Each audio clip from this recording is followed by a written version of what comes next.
Hello everyone, welcome back to my channel. I am Pinky Thakur.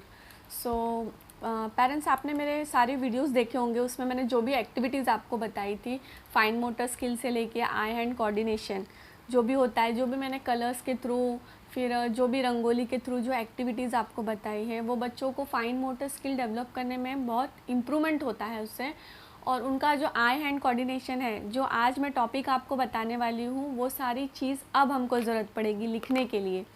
जो हम लिखना start करते हैं बच्चे, तो पहले क्या होता था कि सीधा A to Z हम स्टार्ट करते थे, सीक्वेंस में जाते थे ABCDEFG. बट ये बहुत रॉन्ग है, क्योंकि वो 3 साल के बच्चे हैं, उन्होंने अभी पेंसिल पकड़ी है या क्रेयॉन्स लिया है हाथ में, और आप उनको बोलते हो ऐसे लाइन खींचो, ऐसे लाइन खींचो, तो ये it is not possible for child.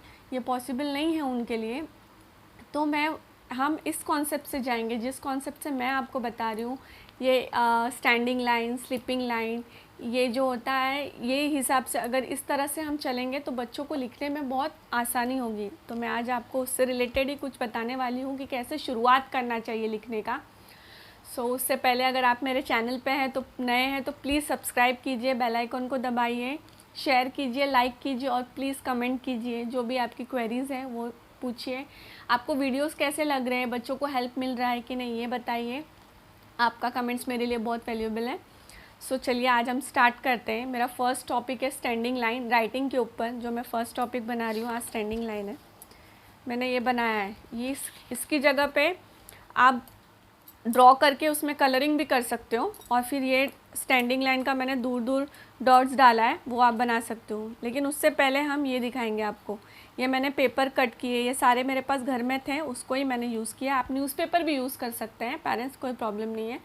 ये मैंने इसके लिए बताया क्योंकि आप जब बच्चों को सिखाते हो ना स्टैंडिंग लाइन, तो उनको फील होना चाहिए, उनके हाथ में सेंसेशन आना चाहिए कि हम कुछ कर रहे हैं. स्टैंडिंग लाइन आप उनको फिंगर पे बताइए, standing line, this is standing line.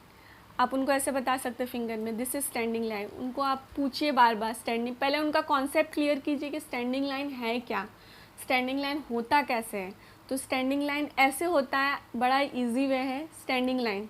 या फिंगर पे सिखा सकते हैं, या ऐसे करके पेपर पे आप उनको फील करवा सकते हैं कि दिस इज़ स्टैंडिंग लाइन.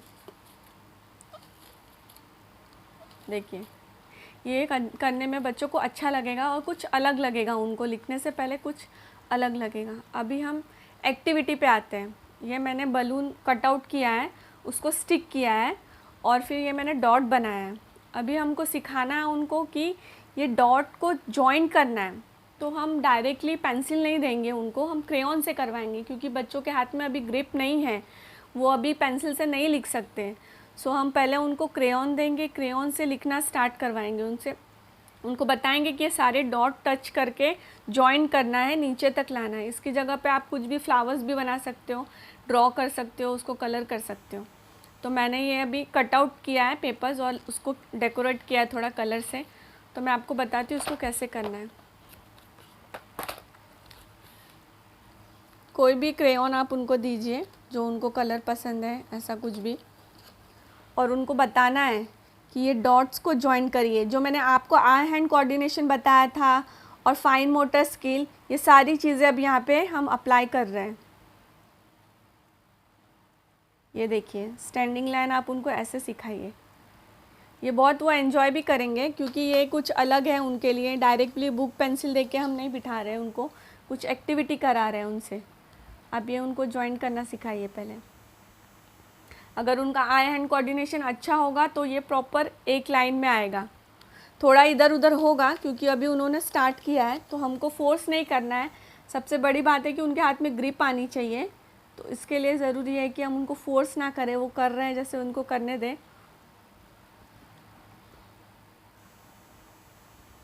ये देखिए, ये आप उनको एक बार नहीं, 2 बार नहीं, 3 बार, 4 बार, 5 बार, जब तक उनका प्रॉपर नहीं हो जाता है स्टैंडिंग लाइन, आप उनको तब तक करवाइए स्टैंडिंग लाइन. ये करने से उनके हाथ में ग्रिप भी अच्छा आएगा और उनका एक कॉन्सेप्ट भी क्लियर होगा. अब आपको ऐसा लग रहा होगा कि हम स्टैंडिंग लाइन पहले क्यों करें. तो पेरेंट्स, स्टैंडिंग लाइन हम पहले इसके लिए करेंगे क्योंकि स्टैंडिंग लाइन करना बहुत ईजी है, और बच्चों ने अभी शुरुआत किया है लिखना.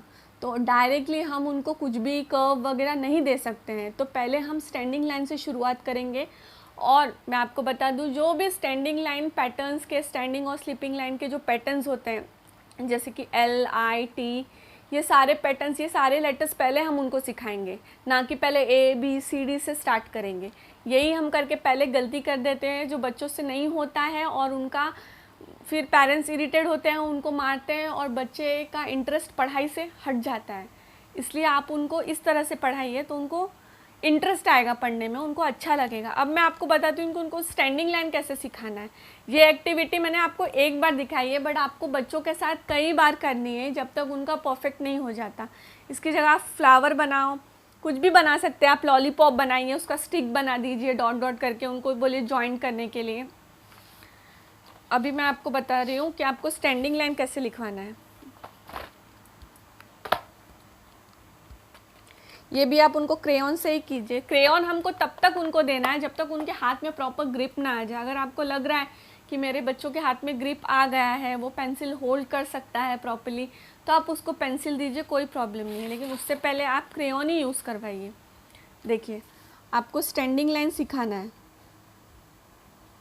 वो डायरेक्टली ऐसे नहीं लिखेंगे, उनको आप डॉट करके दीजिए